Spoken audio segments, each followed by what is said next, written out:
All right, so So David, you are my first guest officially that I'm going to thank you. actually send out. We've been friends for a little while now. Years. I knew David just through his wife, who I helped do her, I guess, her own transformation after having their triplets. And Yeah. I mean, she did fine on her own, but then all of a sudden just wanted to know, how do I get, I've kind of plateaued. I need something different. Yeah. So I trained her for a while, and then we started training. I met you. We Yeah. started training. Yeah. And even the kids started doing taekwondo. Yeah. So David and I have been friends for a long time. But and in that time, I've known him to always be this marketing sales manager role. Like he was, always leading a team.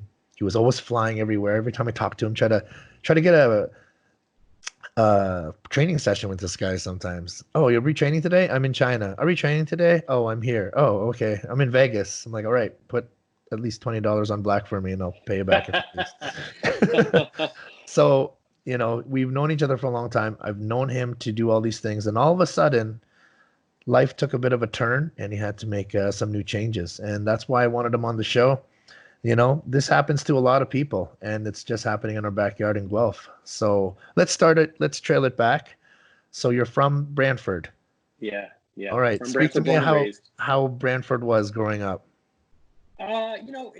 It's changed a lot over the last 20 years or more. I mean, but for us growing up, it's a pretty quiet town. It's kind of place where probably it's okay to raise your kids. There's not a whole lot going on, but at the same time, there's not a whole lot going on. So, jobs were not all that, easy to find back then. The city was sort of going through some rough times. And, I joke about when we made it into the Resident Evil movie as the Oh, destroyed zombie town, but they didn't have to do anything to make it work.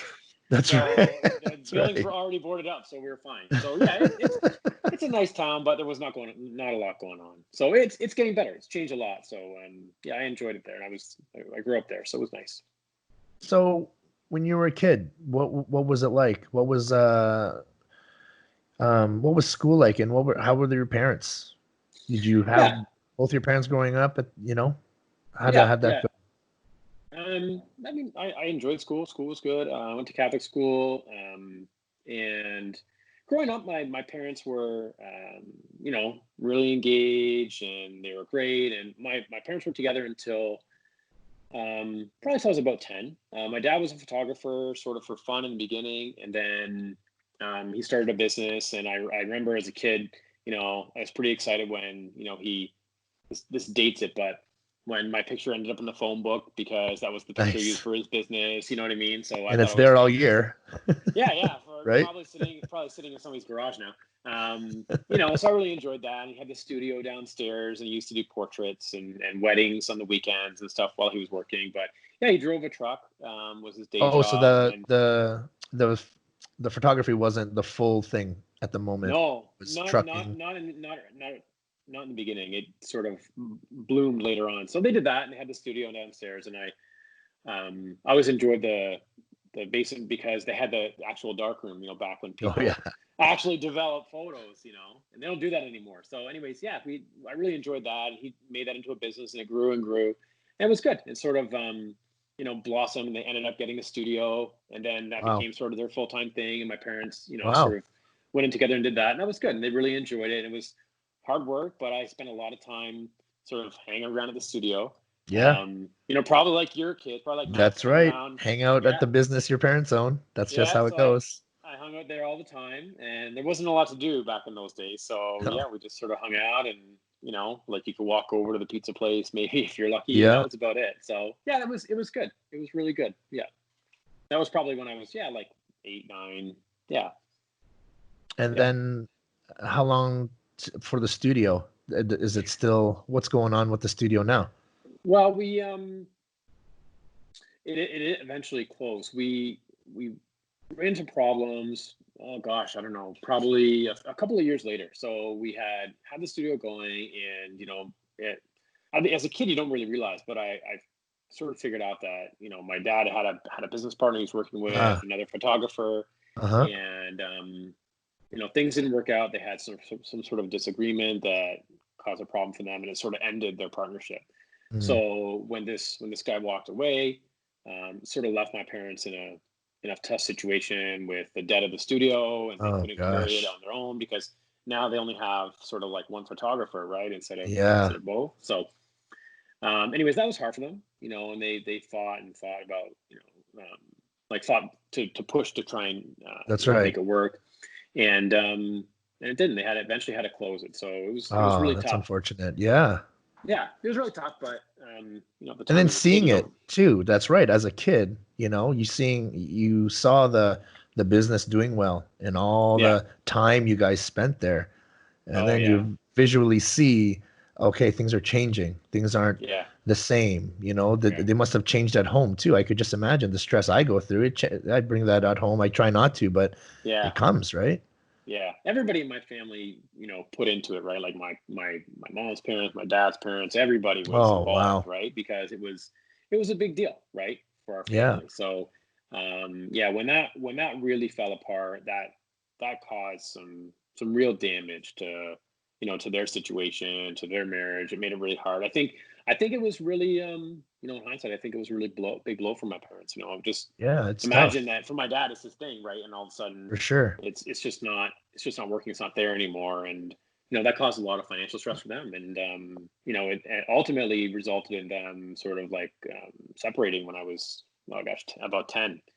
So that new business and growing business and all the ups and downs of it, and Mm, then all the family that gets involved and the challenges they went through, and working crazy hours on top of your regular job, then that's leaving right. that to start your own thing. Yeah, I think it was a lot of stress for both of them. And So like, yeah, I even feel like even men in general, especially back then, when you have that, feeling of, being the provider and having to, yeah, protect and provide for the family, there yeah, was a lot of, there was a lot of focus on that back then. And then when it's taken from you, and then you can kind of just feel like it's taken from underneath you. It like takes all the yeah, gas out of the tank. You just don't feel like you're doing your share. So I could just yeah. imagine the stress, especially back then. I mean, entrepreneurs nowadays are come on out of everywhere. Well, Everyone's got that now. Back then, phew, that was a yeah, tough deal. it was different. It's different because at the time, failure was considered a really bad thing. Like today, Yep, people sort of realize that, failure actually has a lot of plus sides, right? It's that's right. learning, it's about trying and making sure you figure out what the best thing is for you. And you probably won't do it perfectly the first time. That's Like right. there's a million things I haven't done perfectly the first time. But back then, I think, and in any family, even today, when you've got the weight of a family on your shoulders, it's a risk. It's a risk that now everybody in your family realizes that it's not working, and it becomes probably just compounded and compounded on how hard that is for somebody to go through. So for both my Yeah, parents, but yeah, for sure for my dad, because that was his thing, right? So yeah. No, for um, sure. yeah, But it's then it's heavy. But then after, everyone got settled and I'm sure they figured out different things now to do. Yeah, And yeah, then what they do for work afterwards and yeah. how were things So after that? yeah, well, you know what, we moved, right? As a fallout of my parents getting separated, and we moved and sort of like just started over. We moved into a small place and started over, and I met some really good friends, throughout sort of the later elementary school after I moved into high school that I've stayed with, which has been hugely valuable in my life. Guys I know for 20, 25 years, Awesome. and yeah, but yeah, my dad ended up sort of taking a more reliable, union job at a car plant in Ingersoll, working for GM.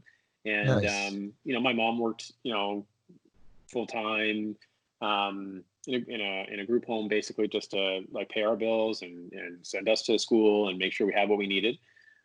So yeah, he just retired actually, which is good. But yeah, Nice. what a change. He still takes pictures, but just for fun now.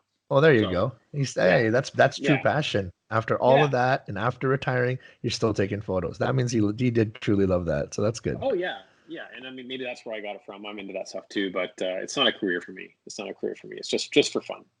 All right. So then how does one from Brantford make it to Guelph? Well, as it ended up, I sort of went away to university. Went into, took a business program.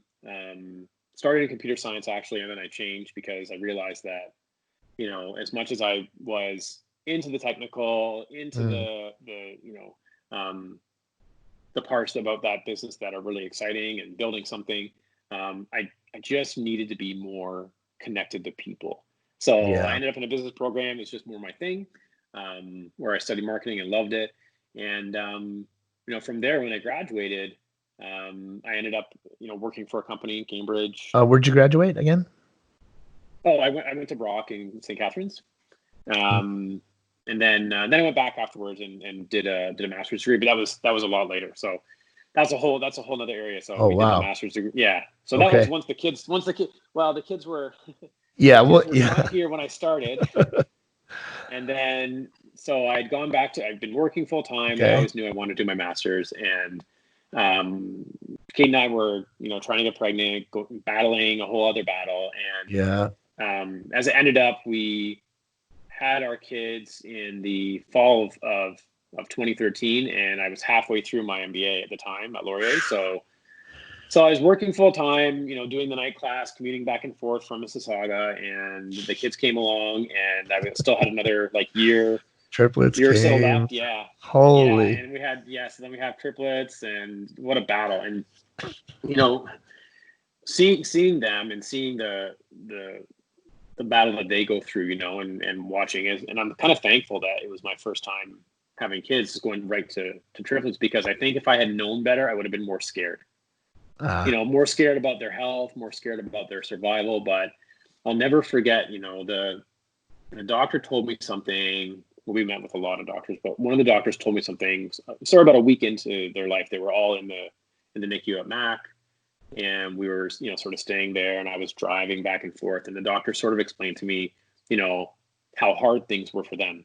And he said to me something to the tune of, your kids are using about 80% of their entire energy just to breathe. And I'll never ever forget it. He said, Wow. imagine that your lungs are a balloon that you have to blow up on purpose, right? You and I, we don't think about it. We No. do it in our sleep, literally. We don't think about it. He said, but for your kids, you know, 80% of their energy is spent just to help them breathe. Wow. So yeah, and it broke my heart, but it also showed me, like these kids came into the world early with, help from us and the doctors, but really they're fighting for it. They're fighting for their Fighting life, for their life, 100%. and it gives me the chills to think about it, what we went through in the story, what they went through, forget us, but what they went through. Um, but yeah, watching them sort of like, go through the ups and downs in the hospital and getting through, each of the individual stages, and, watching them struggle, but grow, and coming in every night to know, like, was it a good day, not a good day, you know, um, and so, yeah, they were in hospital for a month. And Wow. yeah, just watching that process with them, and watching them, sort of like battle, and go through the whole, like, it's sort of a crappy way to enter the world, but thank God for the team there at Mac. They were really good. The people were amazing. They helped our kids, and Amazing. thank God they're healthy, and they're Yes. seven. Shout They're out to the seven now, people in which is Mac crazy. Yeah, hooking it up. So yeah, you were working, yeah, getting your MBA, and yeah, the kids came along yeah, and going through all of that. So like yeah, you're dealing, with your, they're helpless, yeah, they're using 80% of their energy just to breathe. yeah, Like that breathing is definitely something we take for granted because we just do it to do it, yeah, you know? So yeah, wow. So just okay. So now yeah. you're battling, trying to get this done. What happens next? Well, the first probably 6 months to a year of their life seems like a blur to me. Like I have a hard time remembering, sort of, because of the 24/7 nature of having the kids. But I'm very lucky because, I'm married to somebody who's so supportive and so good at what she does as mom. And so, I'm working basically full time, and I'm traveling, and I'm doing the sales thing, and I work for some big companies and some small companies. And I took a job when the kids were born. I left my job in Mississauga and took a job locally so I could be closer to home, because, anything can happen. That's So right. yeah, so I'm working for here locally and enjoying it, but still doing, like you said, the traveling thing and meeting customers all over and stuff. Um, and it was good. I mean, I really enjoyed that. I enjoyed a lot of, like, hey, who doesn't want to spend more time sort of like eating out or hopping on a Yeah, plane and all that stuff. But um, it it gets old it does, as eh? much as it's, yeah, like it gets old. I mean, if you're traveling for vacation, even that, it's great, but it gets old, and not being home and not being around. Like, there's a True. lot of things about the first couple of Oh, years of their life that I'm not there. Like, I don't remember. And we yeah. just funny yesterday, we just found a video, um, from like, Christmas when they were two, that like, I'm like, I don't remember any of, Oh, someone, and it's there's great things about it. And I really loved doing what I did. And I really yeah, loved sort of like the challenges and working with some of these biggest companies on earth and all that stuff. But, um, yeah, there's a lot of stuff that you miss, right? yeah. So For good reason. yeah, You were yeah, yeah, definitely, trying to keep you guys, afloat and doing what you're yeah, doing. But yes, no, you can't. Those times you don't get back. I yeah, get that. yeah, It's funny because, like everyone else, I'm sure we all had an amazing 2019. Pretty good. Like 2018, 2019, you could see things were getting so much better. Money was a little bit better for everybody. Just business wise, it seemed like business wise. I mean, yep, there was a lot of issues with, the school board and striking, and I get that. But yeah, before COVID, we were, I, everything was okay. Everyone yeah, was making little strides to make things yeah, better. If it were improving your home, getting a different vehicle, maybe going on vacation, people seemed to be, you know, doing well. yeah, And yeah. that You're right. 2019 was a good year. it was a great year. Yeah, at work, we reached new customers. We landed big business that was all over the place. We expanded into new countries. Like, 2019 was a good year. I had a great team that I work with, and it made it fun. But there's always things that are tough. But yeah, it was a good year. You're right about that. You're right about Yeah. that. Because when things hit you, man, especially when everyone was doing so well, you know? Yeah, And unfortunately for, COVID, it was one of those like it, it was almost relieving to realize that it wasn't just you, because you internalize it and make it so personal, like, oh, mhm, I don't have a paycheck coming in, and I'm very insecure about leaving the house. And but it wasn't yeah, like it was just you or your city or your yeah, country. It was the yeah, entire world. Now, on the other yeah. side, you had to deal with something prior to COVID actually going down. It feels like, when you talk about, when I think back and I talk about sort of what happened for me at work, it feels like it was COVID, but it wasn't. It It's almost wasn't. as if it just happened before. So, I was starting to see things fall apart sort of near the end of 2019.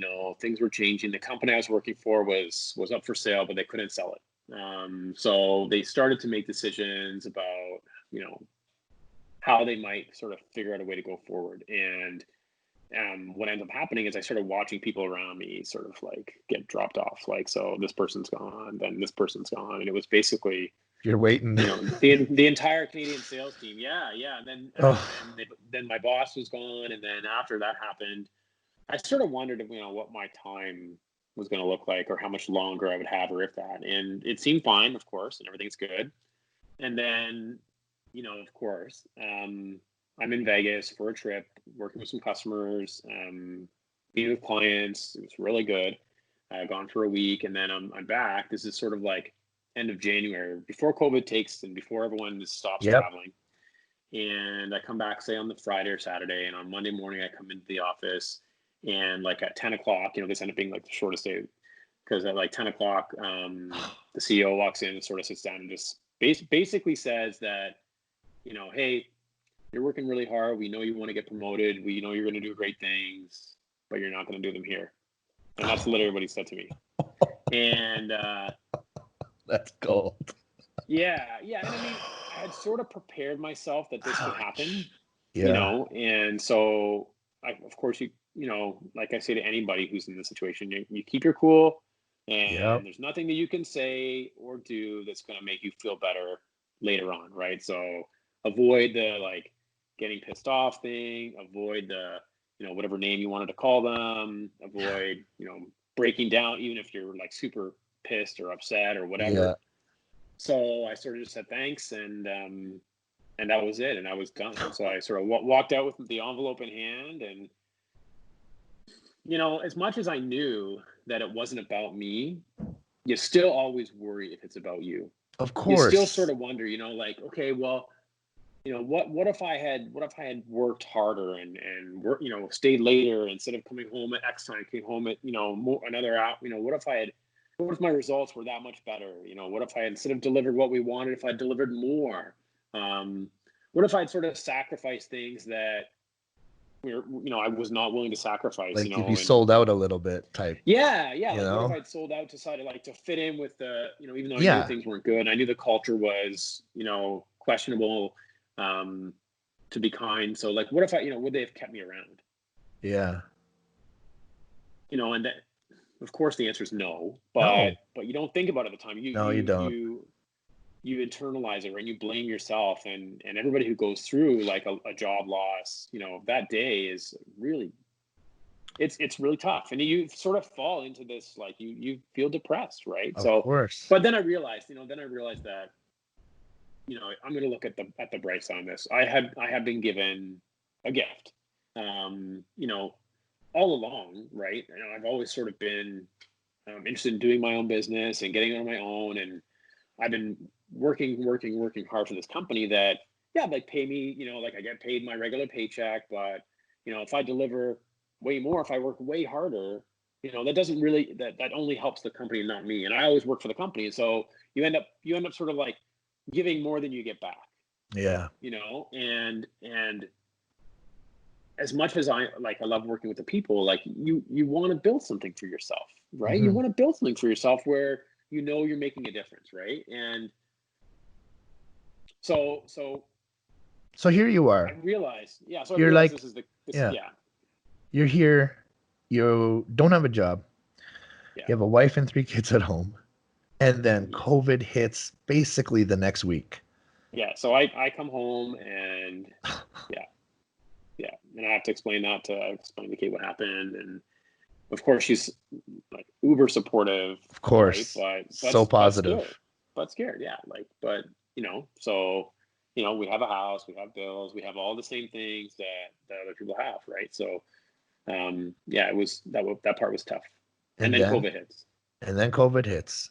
Yeah, And then yeah, your mind, what was the turning? Because you do get down. So of course COVID hits yeah, and now you're like, oh, what am I gonna do? That panic. And then I'm sure you yeah, probably right away, I gotta look for a sales job because that's what I do.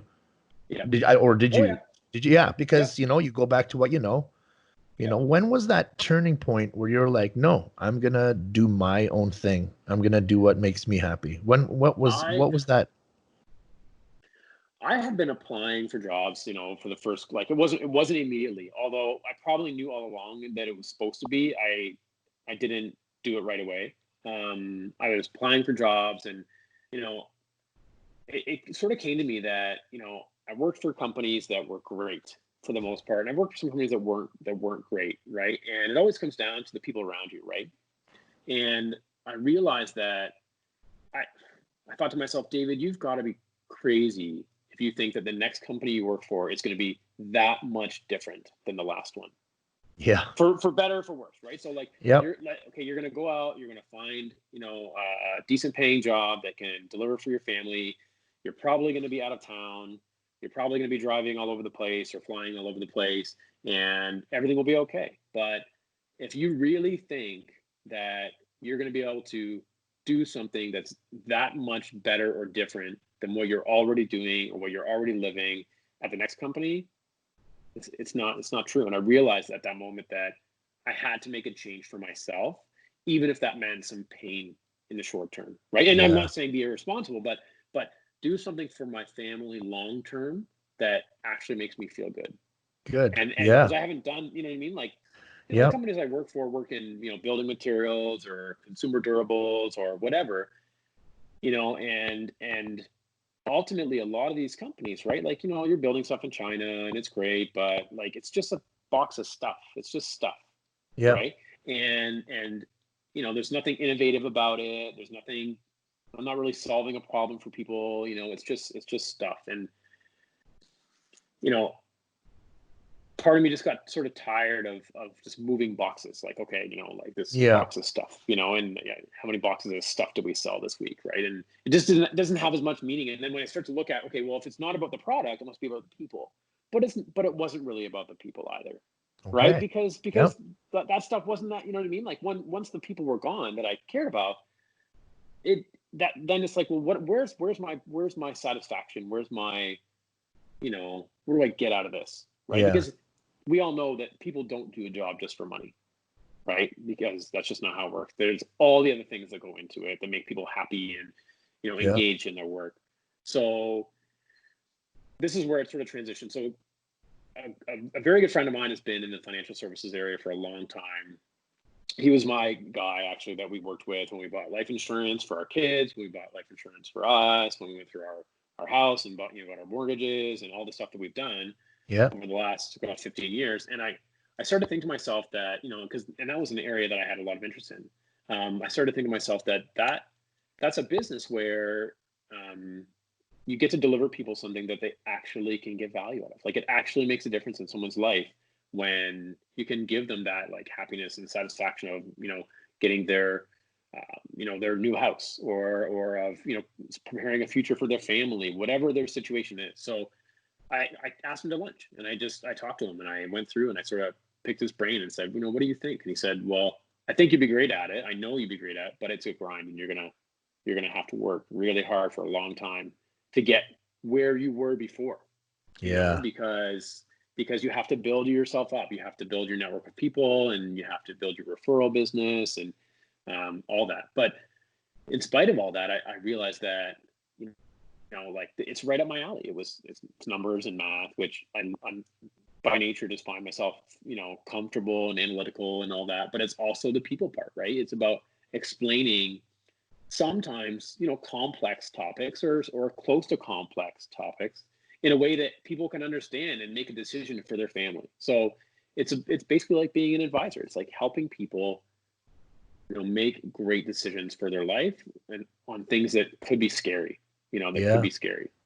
So Kate and I talked it over a lot and ran some numbers and, we made some sacrifices and we thought about, well, of course we run the numbers. If I'm not driving this far, then I'm not spending as much on gas. And, if Kate goes back to work full time and we make these tweaks to our lifestyle, with our kids, maybe we don't put them in this program or maybe we don't have to pay for daycare or whatever, can we get by with a lot less income for a little while?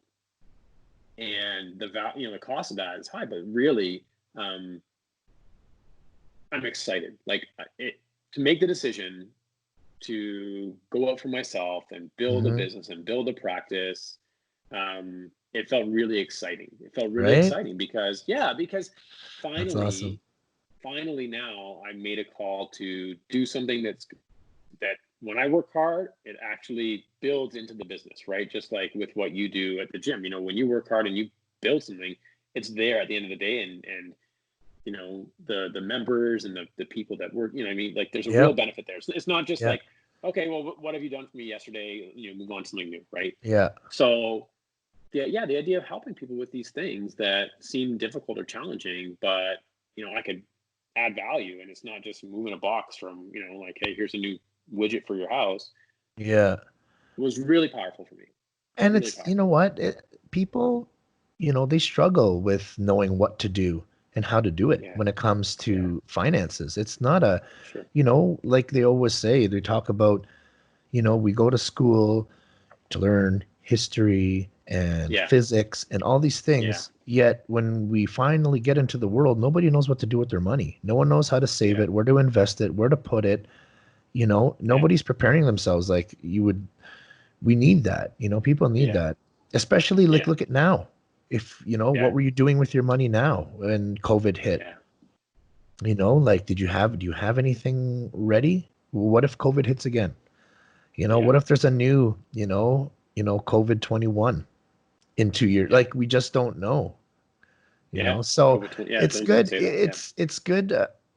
I mean, it's a good thing, like that type of education because it gets frustrating. I Yeah. know I got frustrated with it. If it's Yeah. something, especially something you don't understand, people like to just put it off. And what Yeah. happens when Oh, you put it yeah. off, right? We do that. And We put the it pain off, gets bigger. Yeah. and just ignore things. And then all of a Yeah. sudden, something like COVID happens, and you wished you could have something to dip into for emergency. And if that emergency is not there, then what do you do? Well, Yeah. that's amazing. That's so Yeah. what's the company? What talk to me about this new company you have. So I went out. So there's a lot of certification that has to get done for this. Obviously, the province of Ontario has regulations around who can do, who can deliver all these kind of services. So, my long-term goal is to offer a sort of suite of financial planning. So it's mortgages, it's insurance for life and health, it's investments and the full package. So I started this process and COVID. So I Yeah. got through all the mortgage part, Nice. just because that was the course I happened to take first. Got certified, licensed, Good job. and so I am doing that actively now. I have a new active brokerage with a big company called TMG. So I'm independent, but I do have that big company behind me that supports and provides resources and compliance and all the legal stuff they have to do. And Good. they've actually been pretty good. The people are really good. So I'm actively working that business right now. I'm connecting with clients and potential clients and people in the industry like realtors or other professionals like accountants and anybody that you might be sort of sending business around, right? I mean, every time somebody buys a house, you have usually at least a realtor, a lawyer, a mortgage broker. There's a bunch of people all that get involved with that client, and if they work together to smooth the process, it makes it a lot easier for people. Yeah. So people like, imagine, you know, you referred somebody to for example, a massage therapist or something to complement their training, and you want to know that person. You want to know they're going to do a good job, Yep. right? Because you don't want them to come back worse off than they started, or a physio Exactly. person or something like that, right? So, and you don't deliver that service yourself, but you can pass the client's information to them, and that way the client can feel trust. So Yeah. yeah, so right now I'm sort of building that business. um, I'm working through the registration, the licensing process on the other stuff. Finished basically all the courses, but I can't write the test because they're all done in colleges and nobody is writing tests in a college right now. so Yeah. so yeah, I'm working on that. I'm not licensed yet in the insurance side, but hopefully my test was booked in March and it's just been postponed and postponed. But the good news is there's a ton of stuff going on in the mortgage side that keeps me busy, and a ton of learning, which is great. It's an area I always had interest in, and now it's just a chance to actually do it. I think So too, you have something different to offer with the experience that you have in sales and marketing, and just the because when you can pay attention to what the market is doing, I think you have an advantage when it comes to where the money should go. And I think I know several, real estate agents and financial people, but you when we used to talk, and we used to talk about certain stocks and things like you oh have yeah. you know that piece. So when you kind of have an ability to kind of see where things are going, I think the advice you can give has more behind it. So I do think your experience, like sure you have but you're just starting, you have a bunch of certifications and things that you need to get in order to really get going. But I think once it all comes together, I think the angle and then just the experience you have gives them something different. I think you have something else to offer than just financial advice. Yeah. Well, thank you. It's that was the reason why I wanted to get sort of a comprehensive set of licenses, right? So I don't want to just do one thing, and not that you can't make a great living if you focus on it and work hard in any one of these things. Hmm. But it was never really about that for me. It's about you build trust with a client, and they imagine like most people's biggest financial transaction ever in their life is their house, right? Yep. Like the average house price here in Guelph is pushing close to 600,000 in the last couple of months. And, even though real estate sales are down as far as the number of houses that are sold, there's still, prices are going up, and they may not go up. Well, they definitely won't go up forever, but it's good to know that when you're talking to somebody about that one little slice of your life, that they have a lens that can help you with the bigger picture, because it's always in the long term about the bigger picture, right? Like people ask me now, hey, should I not be buying a house right now because I read that article that said that prices are going to go down next year, right? I read that article that said prices are going to drop between 9 and 18%. And the answer is if you have a long-term outlook on this stuff, and you're not buying a house just to flip it in a year, in the long term, real estate appreciates in value. And if you find a house that's for you and it fits within the budget that makes sense for you, you'll probably kick yourself a year down the road if you decided not to buy it just because you were waiting for the price to drop, because it won't be back for sale. You know what I mean? Yeah. So having a long-term view, and that's just an example, but having a long-term outlook on your financial future, or having the right term outlook, can help you to put the decisions in a framework that makes more sense, right? Like, of course, someone would say, well, why would I buy something that's going to decrease in value? Well, it's like, yeah, but you're never going to want to sell it in a year anyway. So does it really matter what it's worth in a year? It's true, right? Within reason. Like if your time horizon is 5 years or 10 years or 20 years or whatever, this won't be a factor in whether or not you should or shouldn't have bought the house. So I think just looking at some of these things from a bigger picture perspective is good. And, I think I appreciate it. And I think that, I really enjoy adding the extra value even with like the realtors that I work with. I've offered a couple of these training seminars for realtors, helping them to understand how to use Google Analytics to improve their marketing spend. So, I think that you have to add value. You can't just show up and say, hey, send me some business, or hey, Mr. or Mrs. homeowner, use me. There's 1,000 mortgage brokers out there. There's tons. So you have to add value. You have to build relationships so that they trust that they're working with somebody who is looking out for their needs first. But once you do that, it feels great to be able to help people. Oh, I that's mentioned right. I mentioned to you off camera about clients I'm working with right now. They're Yeah. to their first home, and they're not sure if they're going to get it, but they're trying to jump into the market and do that thing that everyone wants to do, is to That's sort of own right. their first house. And it's exciting. And that actually makes me feel good. Like, selling Yeah. another widget. Okay, that makes you feel good for like 5 seconds, but That's right. knowing that you made a difference in someone's life, it's just, Especially when they want it. it's good. If there's like, this is the one we Yeah. want, and then you help them in that Yes. process, of course, that feels Yes. amazing. Like I didn't build the house, but I just helped them get there. Yeah. And if I can do that, then that's what I love about this stuff. That's what I That's really awesome. love. Just helping people get to where they want to go. Good. That's amazing, man. Well, congratulations on the new Thank you. business and the new It's scary. the new turn in life. It's very scary, bro. It's so scary. It's so scary.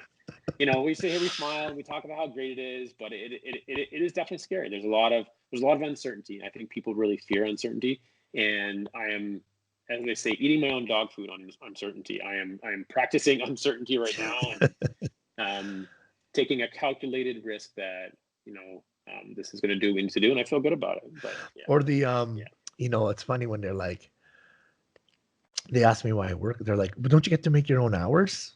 Well, yeah. But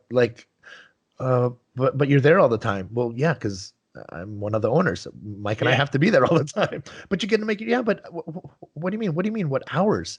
Your hours just if you can be there. If I can be there and help and save money on wages, then we're gonna do that. Everyone's like, oh, you and Mike are there all day. Yeah, because we wanna save that money for equipment that breaks down and not pay for wages because we're lazy. No, we are capable of cleaning and training clients and working that front desk, it's funny when they're like, oh, but you just get to hang out at home. No, you're like plugging away on who can I contact and how can I help this person and how can I Yeah, it's an ongoing business owning is an ongoing thing. You, That mind will always be calculating something now. yeah, it is not. You're right. It is not a passive investment, No. right? It is not a here's some money. Call me when there's more, right? Like that's doing what you do. Doing what you do is not a passive investment. It is an active investment. You are there. You know, Yep. you are trying to build it in a faster way. You could pay someone to show up and train people for you. But if you want to build this the way that you really want, and you Yeah. want the clients to get the experience that you really want, That's and you want right. them to build the community inside your gym, part of the thing that Kate and I really like about going there, is the community and the Yeah. people are, and that doesn't happen when the owner is, sipping Mai Tais in Hawaii every day. Like that just Exactly. doesn't happen, right? Like No. people go back to the employee engagement thing we talked about with my old job. Like, you know, if you're not working around good people who are engaged and invested, imagine what people would say if you and Mike were never there, right? Like, Yeah. so it it doesn't work that way, and No. that's you don't have a gym stick around for as many years as yours has, and you don't have the clientele and the culture and the people that yours has, without doing a couple of things right, and that means you got to be engaged, you got to be in it, It's right? Like true. And that's it's just the way funny it when is. like I've seen other gym owners or even like martial art club owners, they think, oh, it's been year two. Now I can step away. What? Step away? Yeah, Man, you got to find out the next thing. And then you got to find yeah, out what's the next thing. Like it's just yeah. there's no stepping away, man. You know, I get it. we're Yeah, in, yeah, we're in the grind now. Like yeah, these are the years you grind, yeah, yeah. we're not 65. That's way later. And who knows, Yeah. 65, why can't you go to a computer and close a deal? You'll You be still working your can. desk for You sure, can for still, sure, yeah, you're gonna do your for sure. now, yes, and now you can take the family on a vacation. Yeah, you get to pick whatever date. You don't have to put a request in. That's Yep. the beauty of that. You don't have But to ask you won't pick the permission. date. You won't pick the date that conflicts with the biggest No, selling season or no, the biggest, people in the exactly. gym knows, like so those things are blocked off automatically. Yeah. I totally get it. It's same thing. So a couple of years ago, we bought a couple of rental properties. So in the last 5 years, we bought a couple of rental properties. We have 10 tenants.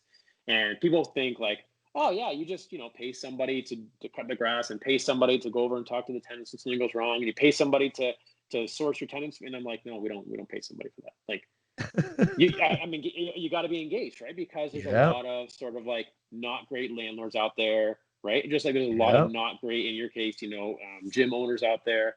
And so this is why I'm excited too, is that, going through that mortgage process, I remember how painful it was to get a mortgage for the rental property. Banks don't like that all the time. Oh, So, having that direct experience, I always say, once you feel the pain that the customer's feeling, right? So yeah. feeling that pain myself and figuring out, okay, well, this is how you got to get it done. And it makes a big difference. It So yeah, does. we have to like Kate cut the grass last week at the one in because we all have to put our time in, right? Yeah. This is not a passive thing. I No. mean, you know, I'm very fortunate that we were able to do it, but it's not a cash machine. It's not like No. putting half on. It's not like putting 20 on black and just hope it happens, right? That's right. All right. Well, Dave, thank you very much. It was awesome to have you on. How do we find Thank you? you.